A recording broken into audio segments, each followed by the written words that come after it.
The lobby of the Meridian Hotel shimmered with 1,000 tiny lights, each one reflecting off marble floors polished to a mirror shine. Victoria Ashford stood at the concierge desk, her Burberry coat buttoned against the December cold she'd just escaped, signing the final documents for the corporate event her company was hosting tomorrow. Christmas Eve, the biggest networking opportunity of the year, and she was spending it exactly as she'd spent the last 8, working. Her assistant had left an hour ago, practically fleeing toward family obligations and eggnog. Victoria had told her to go, meant it even, but now the silence of the empty lobby pressed against her like a physical weight. Through the hotel's glass doors, she could see snow beginning to fall, gentle and persistent, the kind that would turn the city into a postcard by morning. She gathered her papers, tucked them into her leather portfolio, and tried not to notice the family checking in at the front desk. Father, mother, 2 kids bouncing with excitement about the hotel pool. The mother caught her eye and smiled, that warm conspiratorial smile parents gave each other. Victoria smiled back automatically, then looked away before the woman could see the truth. Victoria had no idea what that smile really meant. Something was shifting inside her tonight, some tectonic plate of feelings she'd kept carefully buried for years.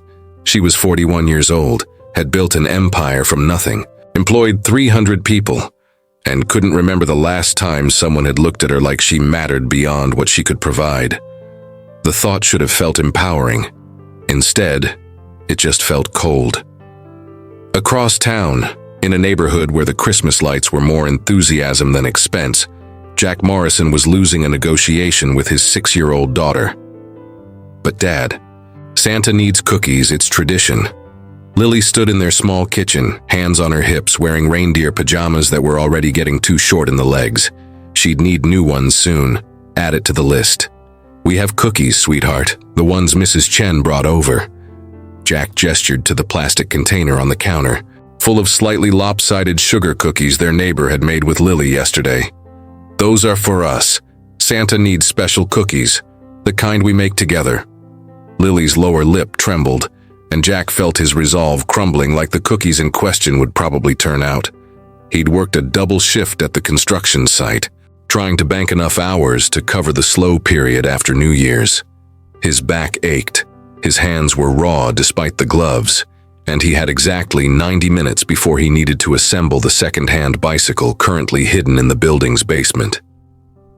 The bike he'd spent 3 weekends repainting and tuning up, hoping Lily wouldn't notice it wasn't new. But she was looking at him with those eyes, her mother's eyes, dark and hopeful, and he was already pulling out the mixing bowl. Okay, but we're using the pre-made dough I bought last week. Deal? Lily launched herself at him, wrapping her arms around his waist. Deal. This is going to be the best Christmas ever. Jack held her close, breathing in the strawberry scent of her shampoo, and prayed she was right. He'd been praying that a lot lately, that his best would be enough, that love could fill the gaps money couldn't, that Lily wouldn't notice how hard he was working just to keep them afloat. The divorce had been finalized 18 months ago. Sarah had remarried quickly, moved to Seattle with her new husband, saw Lily 1 weekend a month when she remembered. Jack had full custody and no regrets about that, but the financial reality was brutal. Single income, rising rent, a daughter who deserved everything he couldn't quite afford to give her. Still, they had tonight. They had cookie dough and Christmas music on the radio and each other. It would be enough. It had to be. Victoria left the Meridian through the side entrance, avoiding the main lobby where the happy families gathered. The snow was falling harder now, accumulating on her shoulders as she walked toward where her driver should have been waiting. The car wasn't there. She pulled out her phone and found a text. So sorry, Ms. Ashford, family emergency, had to leave early. Car service number below if you need a ride. Victoria stared at the message, then at the empty street. Christmas Eve in Manhattan, and she was stranded. She could call another car, of course. She could call any number of services that would send a vehicle within minutes. But something stopped her, some impulse she didn't quite understand. She started walking instead. Her townhouse was only 12 blocks away, walkable, even in heels and snow. She'd walked farther in worse conditions during her years building the company. The cold felt clarifying, the snow peaceful. Around her, the city was transforming. People hurrying home with wrapped packages, couples sharing scarves, the warm glow of apartment windows promising refuge from the winter night. Victoria walked alone and told herself she preferred it that way. She was on Block 7 when she saw them, a small crowd gathered around a church she'd passed 1,000 times without really noticing. St. Augustine's, the sign said. The doors were open, light and voices spilling out into the darkness. A banner read, "Christmas Eve community dinner, all welcome." Victoria slowed, then stopped. Through the windows, she could see long tables, people eating and laughing, children running between the chairs. It looked warm. It looked alive. She almost kept walking. She had no business in a place like that, no connection to these people or their celebration. But her feet betrayed her, carrying her closer to the door, close enough to feel the heat from inside, close enough to hear the music. A little girl appeared in the doorway, 8 or 9 maybe, with dark braids and a red dress that looked homemade. She was carrying a stack of paper plates, focused on not dropping them, when she looked up and saw Victoria standing there in the snow. The girl stopped, studied her with the frank curiosity of children, then smiled. "Are you coming in?" No, I was just..." Victoria gestured vaguely at nothing, passing by. The girl tilted her head. Nobody should be alone on Christmas. The words hit Victoria like a hand pressed to a bruise. She opened her mouth, but nothing came out. The girl was still watching her, waiting, the snow beginning to dust her dark hair with white. "I'm not alone," Victoria finally managed. You're standing outside in the snow by yourself on Christmas Eve," the girl said with the devastating logic of the young. "That's alone. Come on, there's plenty of food. My dad helps run the dinner. He says everyone's welcome." Before Victoria could protest, a man appeared behind the girl, 30-something, wearing jeans and a flannel shirt with the sleeves rolled up, flour dusting his forearms. He had kind eyes and tired shoulders, the look of someone who worked with his hands and didn't get enough sleep.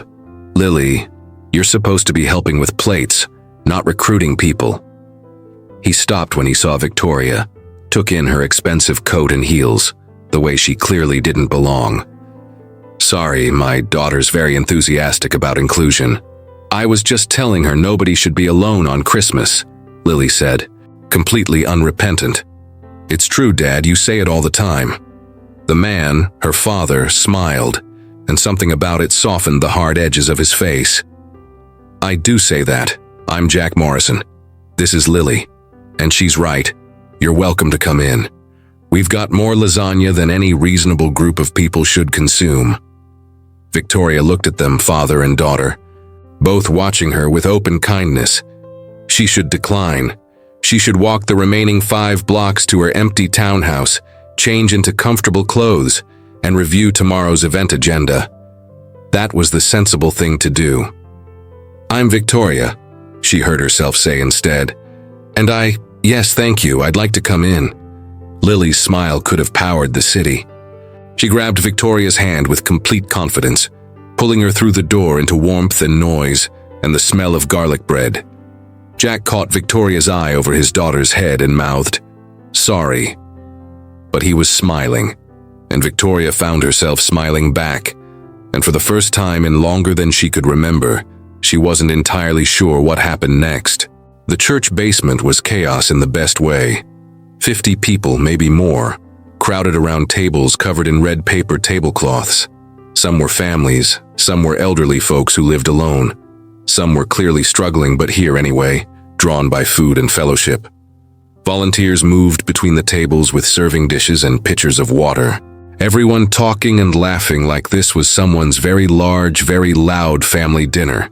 Lily installed Victoria at a table near the kitchen, bringing her a plate piled high with lasagna, salad, and bread before Victoria could protest that she wasn't hungry. Jack appeared a moment later with a glass of water and an apologetic expression. "She gets this from her mother," he said, the steamroller approach to hospitality. "You really don't have to stay if you..." "It's fine," Victoria said, surprising herself with how much she meant it. Really, I don't have anywhere else to be." Jack studied her for a moment, and Victoria had the uncomfortable feeling he saw more than she wanted to show. "Okay, well, enjoy. I've got kitchen duty, but Lily will take care of you." He wasn't wrong. Lily appointed herself Victoria's personal guide to the evening, explaining who everyone was and what made the dinner special. That was Mrs. Chen, who made the best dumplings in 3 boroughs. That was Father Michael, who let kids play basketball in the church gym. That was Mr. Patterson, who told stories about fighting in Korea and always fell asleep during dessert. Victoria listened, fascinated despite herself. She couldn't remember the last time she'd been in a space like this, where people's worth wasn't measured by their net worth or professional accomplishments. The woman next to her was a retired teacher who'd brought her famous apple pie. The man across the table drove a delivery truck and knew every street in Manhattan. They asked Victoria what she did, and when she gave a vague answer about consulting, they nodded and asked if she wanted more bread instead of follow-up questions about market share and growth projections. It was, Victoria realized, the first conversation she'd had in months where people saw her as a person rather than a potential business opportunity. Lily remained glued to her side, chattering about school and her friends and the bike she hoped Santa was bringing. Victoria found herself asking questions, genuinely curious about this child's life. Lily spoke about her dad with uncomplicated adoration. He was the best at making pancakes.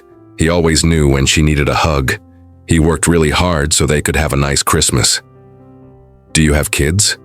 Lily asked eventually, with the directness of 6-year-olds. "No," Victoria said. The word came out softer than she intended. "Oh, do you want some?" Victoria looked down at her plate. "I used to think so, but life went in a different direction." Lily considered this with a seriousness beyond her years. "My dad says it's never too late to change directions. That's why we moved to this neighborhood. It was scary, but it was the right thing." "Your dad sounds like a smart man." "He is," Lily said with complete confidence. "And he makes really good cookies. We made some earlier for Santa. Do you have someone to make cookies with?" The question shouldn't have hurt, but it did. "No, sweetheart, I don't." Lily's face fell like she'd just learned something terrible about the world. Then she brightened. "You could make cookies with us next time. Dad always makes too much dough anyway.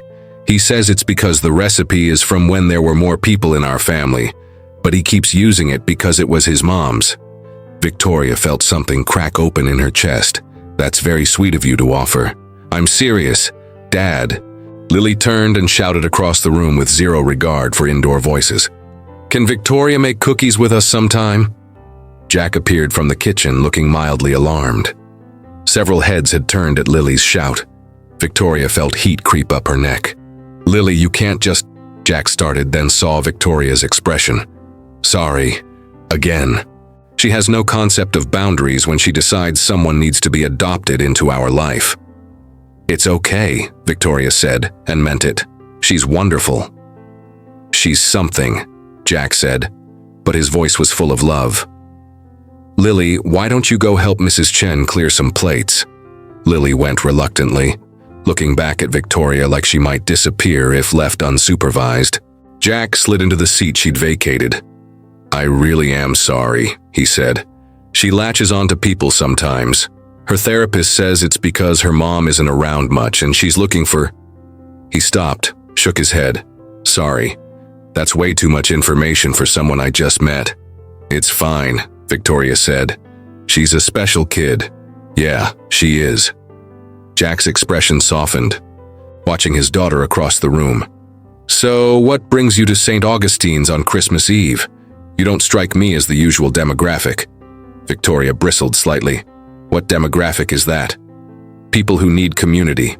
No offense, but your coat probably cost more than I make in a month. Most folks in your tax bracket aren't spending Christmas Eve in church basements." He wasn't wrong, and his tone wasn't judgmental, just observant. Victoria found herself answering honestly. "I was walking home, saw the lights. Your daughter invited me in. And you came? Just like that?" "Just like that." Victoria met his eyes. I was alone. She said nobody should be alone on Christmas. She was right. Something shifted in Jack's expression. Understanding, maybe. Yeah, she usually is. He paused. For what it's worth, I'm glad you came in. It's good for Lily to meet people from different walks of life. Broadens her worldview. I think she's doing fine in that department, Victoria said. She's got more emotional intelligence at 6 than most adults I know. Jack smiled, pride evident in every line of his face. She gets that from... He stopped, the smile fading slightly. Well, not for me, that's for sure. Victoria wanted to disagree, but didn't know him well enough to argue. Instead, she said, she clearly gets it from somewhere. Kids don't turn out that kind and confident by accident. Thanks, Jack said quietly. That means more than you know. They were interrupted by Father Michael calling everyone to gather for carols. Victoria found herself standing between Jack and Lily, a song sheet pressed into her hand singing Silent Night, with 50 strangers who somehow didn't feel like strangers anymore. Lily's voice was enthusiastic, if not entirely on key. Jack's was surprisingly good, a warm baritone that made Victoria miss notes because she was listening to him instead of singing. When the song ended and someone started Joy to the World, Lily grabbed Victoria's hand on one side and her father's on the other, connecting the three of them in a chain of linked palms. Victoria looked down at the small hand in hers, so trusting and warm, and felt something break loose inside her chest. When was the last time someone had reached for her like this? Not for what she could give them or sign for them or approve, but just for connection. For the simple human comfort of held hands and shared songs. She was 41 years old, and she'd forgotten what it felt like to be part of something bigger than herself. The dinner wound down slowly. People helped clean up, stacking chairs and wiping tables, gathering their coats and saying their goodbyes. Victoria found herself drying dishes in the kitchen while Jack washed, the two of them falling into an easy rhythm while Lily supervised by sitting on the counter and chattering about everything and nothing. So what do you really do? Jack asked eventually. And don't say consulting. Nobody gets that uncomfortable about consulting. Victoria smiled despite herself. I run a company, corporate strategy and market analysis. We help businesses optimize their operations. Optimize, Jack repeated. That's a fancy word for what exactly? Making companies more efficient, more profitable, cutting what doesn't work, investing in what does. You fire people for a living. Victoria's hands stilled on the dish she was drying. Sometimes that's part of it, yes. But we also help companies grow, create new jobs, become sustainable long-term. Jack was quiet for a moment, scrubbing at a lasagna pan. Must be hard, making decisions that affect people's lives like that. Someone has to make them. Yeah, but do you ever think about the people on the other end? The guy who gets laid off right before Christmas? Can't make rent? Has to tell his kid Santa's not coming this year because Daddy lost his job? The words stung more than they should have. Victoria set down the dish carefully. That's not fair. I don't make those decisions lightly, and companies that aren't profitable don't help anyone. They just fail slower, taking everyone down with them. I know, Jack said, and his voice was gentler now. Sorry, that was harsh. I've been on the other end of those decisions twice, once when Lily was a baby and again last year. It's hard not to take it personally when it's your family on the line. Victoria looked at him, really looked, and saw the exhaustion etched into the corners of his eyes, the calluses on his hands, the worn patches on his shirt. He was working so hard, just to stay in place, and here she was in her $1,000 coat talking about optimization, like people were numbers on a spreadsheet. I'm sorry, she said quietly. For what it's worth, I do think about the people. All the time. It keeps me up at night sometimes, wondering if I made the right call, if there was another way. But you still make the call. Because the alternative is worse. Companies fail. People lose their jobs anyway. At least this way, some of them survive.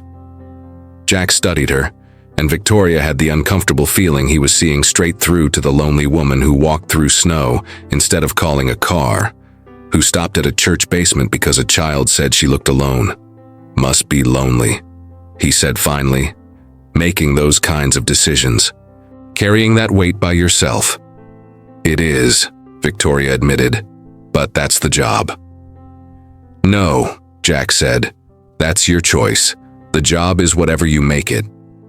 Before Victoria could respond, Lily announced that she was tired, and could they please go home now because Santa needed to come, and he couldn't come if she was still awake. Jack laughed, lifting her off the counter. Okay, kiddo. Let's get you home. He looked at Victoria. Can we walk you somewhere? Make sure you get home safe. Victoria started to decline, then stopped. Actually, that would be nice. I'm only a few blocks away. They bundled up, Lily between them again, holding both their hands as they stepped out into the snow. It was late now, the streets quiet, the city softened by white. Lily chattered about Santa and cookies and whether reindeer really liked carrots, or if that was just something people said. Victoria's townhouse appeared too quickly. She stopped at the steps, looking up at the dark windows, the perfectly maintained facade that revealed nothing of the emptiness inside. This is me, she said. Lily looked up at the building with wide eyes. Wow, it's like a palace.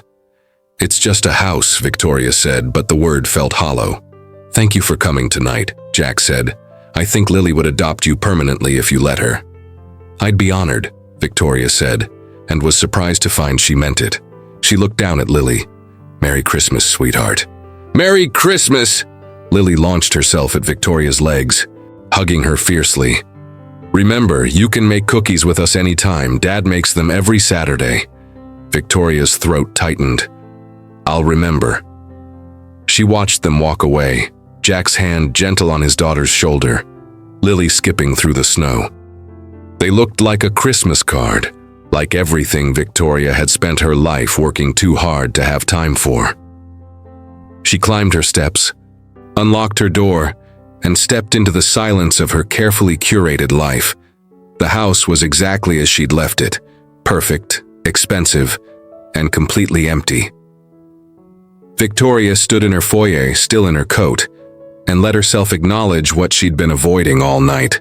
She was lonely, desperately, achingly lonely, and no amount of success or money or professional achievement could fill the space where connection should be. Her phone buzzed. A text from her assistant. Event all set for tomorrow. See you at 6 a.m. Merry Christmas.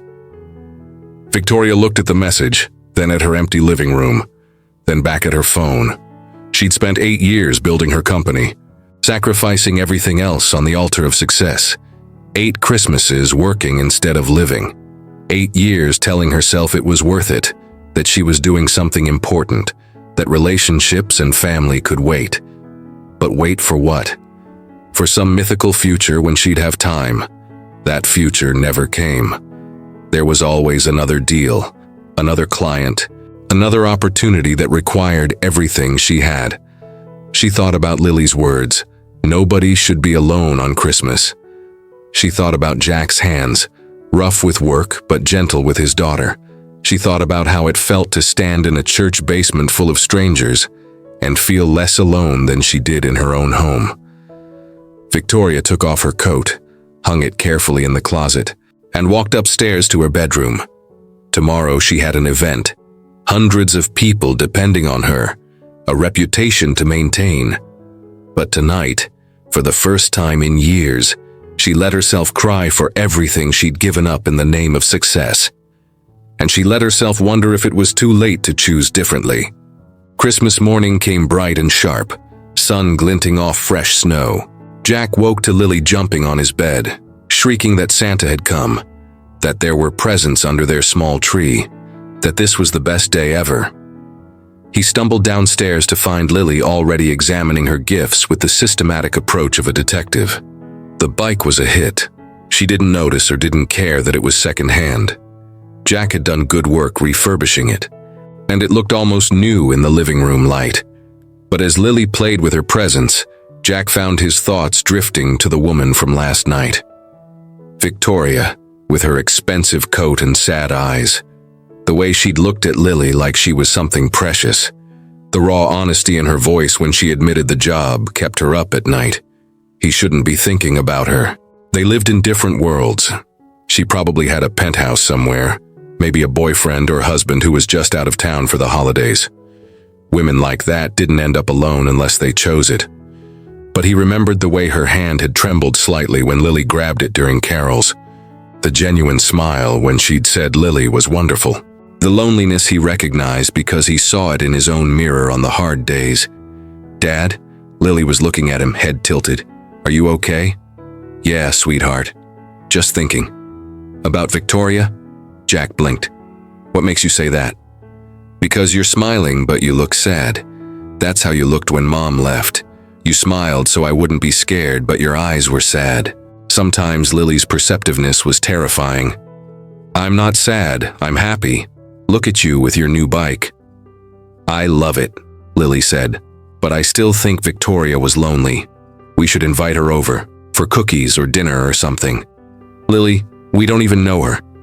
"So, you always say the best people start as strangers. She was nice to me, and she looked at you funny." "Funny how?"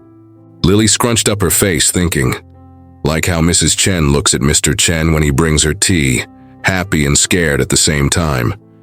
Jack's heart did something complicated. "I think you're imagining things, kiddo." But he wasn't sure she was. Victoria's event went perfectly. Of course it did. She'd planned it down to the minute, anticipated every possible problem, executed flawlessly. 200 professionals networked over champagne and hors d'oeuvres, making connections that would generate business for months. Her company would probably land 3 new clients from this alone. She should have felt triumphant. Instead, she felt hollow. By 6 p.m., the event was winding down. Victoria made her rounds, thanking people for coming, cementing relationships, doing all the things she'd become expert at over the years. But her mind kept drifting to a church basement, to lasagna and carols and a little girl who'd decided Victoria needed saving. She was saying goodbye to the last guests when her phone rang. Unknown number. She almost didn't answer, then changed her mind. "Hello? Victoria, it's Jack Morrison from last night. I hope it's okay that I'm calling. Father Michael gave me your number, said you'd left it in case the church needed anything." Victoria's heart kicked against her ribs. "Jack. Hi. No, it's fine. Is everything okay?" "Yeah, everything's good. Great, actually. Lily had a great Christmas, but she wanted me to call you. She's worried that you're alone today, and she made me promise to invite you for cookies. She's very insistent." Victoria could hear Lily in the background. "Tell her we made chocolate chip, and we have extra milk." Despite everything, Victoria smiled. "That's very sweet of her." "It is, but you don't have to come. I know you're probably busy, and this is kind of weird calling someone I barely know on Christmas. But Lily was not going to let this go, so I'd love to," Victoria heard herself say. Silence on the other end. Then, "Really? Really? Just give me your address." Jack's apartment was in a walk-up building that had seen better decades. The hallway smelled like someone's Christmas ham, and the heating was inconsistent at best. Victoria climbed 3 flights of stairs and found Jack waiting at an open door, looking slightly panicked. "Hey, thanks for coming. Fair warning, Lily has been planning this for the last hour, and our apartment is small and kind of a mess." "Jack," Victoria touched his arm lightly. "It's fine, I'm just glad you called." He relaxed slightly, stepping back to let her in. The apartment was small. Living room, kitchen, 2 bedrooms barely visible down a short hall. But it was warm and lived in, with Lily's drawings on the fridge and throw blankets on the couch and the smell of cookies in the air. It felt like a home. Lily appeared from the kitchen wearing an apron that dragged on the floor. "Victoria, you came. Dad didn't think you would, but I knew you would. Come see the cookies." The kitchen was barely big enough for 3 people, but they made it work. Lily showed Victoria the cookies with pride. They were misshapen and overbaked, but made with obvious love. Victoria tried one and declared it the best cookie she'd ever had, which made Lily beam and Jack roll his eyes with a smile. They sat in the small living room, eating cookies and drinking milk. Lily wedged between them on the couch. She told Victoria all about her presents, especially the bike. which was apparently the exact one she'd wanted even though Jack thought she wouldn't notice it was used. "I did notice," Lily confided, "but I didn't care. Dad fixed it up so nice and he worked extra so I could have a good Christmas. That matters more than new." Victoria's eyes met Jack's over Lily's head. He looked embarrassed but not ashamed, and Victoria felt something shift in her understanding. This was what mattered. Not quarterly reports or profit margins, but a father working himself to the bone so his daughter could have a bike. A child who valued effort over expense. As the evening wore on, Lily's energy finally flagged. She curled up against Victoria's side, fighting sleep, her small warm weight solid and trusting. Victoria froze, unsure what to do, and Jack smiled. "You can put your arm around her. She's basically a heat-seeking missile when she's tired." Victoria carefully put her arm around Lily's shoulders. The girl immediately snuggled closer, her breathing evening out. Victoria looked down at the dark curls against her expensive sweater and felt her chest constrict with something she couldn't name. "Sorry," Jack said softly. "She's had a big day." "Don't be sorry. This is—" Victoria's voice caught. "This is nice." They sat in comfortable silence, Lily's breathing the only sound besides the radiator's occasional clank. Jack didn't try to fill the quiet, and Victoria was grateful. She was too busy memorizing this moment. The weight of a sleeping child, the warmth of a home built on love instead of money, the way it felt to be included in something real. Eventually, Jack carried Lily to bed. Victoria heard their voices through the thin walls, Lily's sleepy protests, Jack's gentle insistence that she brush her teeth. When he returned, he looked sheepish. "Sorry about that," she crashed hard. "Please stop apologizing. I'm the one who showed up uninvited on Christmas. Technically, Lily invited you." Jack sat down on the couch again, not quite as close as Lily had forced them to be, but close enough that Victoria could feel his warmth. "Can I ask you something?" "Okay." "Why did you really come tonight? I mean, I'm glad you did. But you don't seem like someone who usually hangs out in apartments that smell like old carpet and the downstairs neighbors cooking." Victoria was quiet for a long moment. Then she said, "I have a townhouse worth $3 million. I have a car and a driver and closets full of clothes I've never worn. I employ 300 people and manage accounts worth billions. And last night, when your daughter grabbed my hand during carols, it was the first time in years I felt like I mattered to someone as a person and not as a paycheck or a business opportunity." Jack was very still. "Victoria, I'm so lonely, Jack. I've been so lonely for so long that I forgot it was possible to feel anything else. And then Lily said nobody should be alone on Christmas. And for the first time in 8 years, I wasn't." She looked at him, knowing her eyes were too bright. "So that's why I came, because I'm tired of being alone. And your daughter made me feel less alone in 2 hours than I've felt in years." Jack reached out slowly, giving her time to pull back, and took her hand. His palm was warm and rough with calluses, utterly different from the smooth hands of the men in her usual circles. "You don't have to be alone," he said quietly. "I know we're from different worlds. I know this probably doesn't make sense, but Lily was right about you. You needed us. And I think maybe we needed you too." Victoria's breath caught. "Jack, I'm a single dad working construction. I live paycheck to paycheck. Half the time, I'm one emergency away from not making rent. I can't offer you fancy dinners or expensive gifts or any of the things you're probably used to. But I can offer you Saturday morning cookies with a 6-year-old who thinks you hung the moon. I can offer you terrible Christmas carols in church basements. I can offer you—" He stopped, searching for words. "I can offer you real. Whatever this is, it's real." Victoria looked at their joined hands, then at his face. This man who'd offered her something more valuable than anything money could buy. Connection, community, the possibility of not being alone. "I don't know how to do this," she whispered. "I don't know how to be part of a family. I've spent my whole adult life building a career instead of a life. I'm 41 years old and I don't know how to make cookies or braid hair, or any of the things Lily deserves from someone who matters to her." "You can learn," Jack said, "if you want to. And Lily already thinks you're amazing, so you're starting ahead of the game. What if I'm terrible at it? What if I let her down, let you down?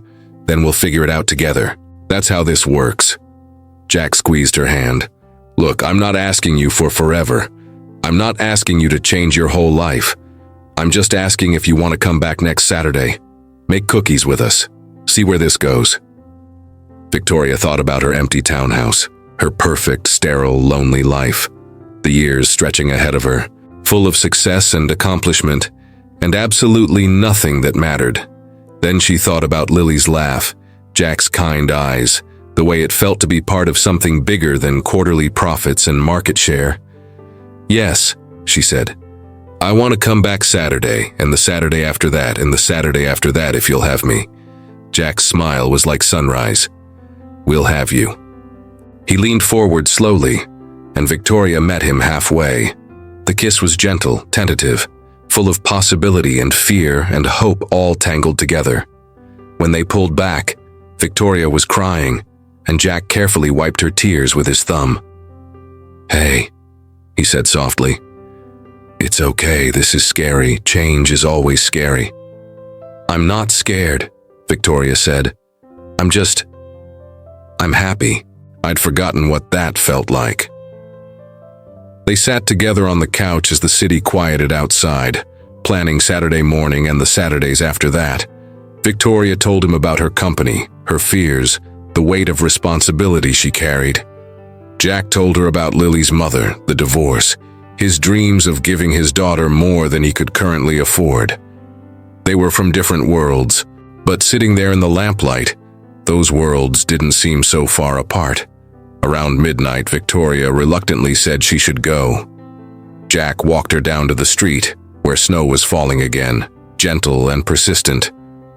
"Thank you," Victoria said, "for taking a chance on me. Thank you for being brave enough to walk into a church basement because a 6-year-old invited you." Jack took her hand again. "See you Saturday?" "Saturday, 9 a.m. Make it 8:30. Lily gets up early and the early cookie-making sessions are the best." Victoria laughed, the sound strange and wonderful in the quiet street. 8:30 then. She walked toward home, turning once to see Jack still standing there, watching to make sure she got away safely. She waved, and he waved back, and Victoria felt something settle in her chest that had been restless for years. She had spent her life chasing success. But maybe, finally, she'd found something worth more than all of it.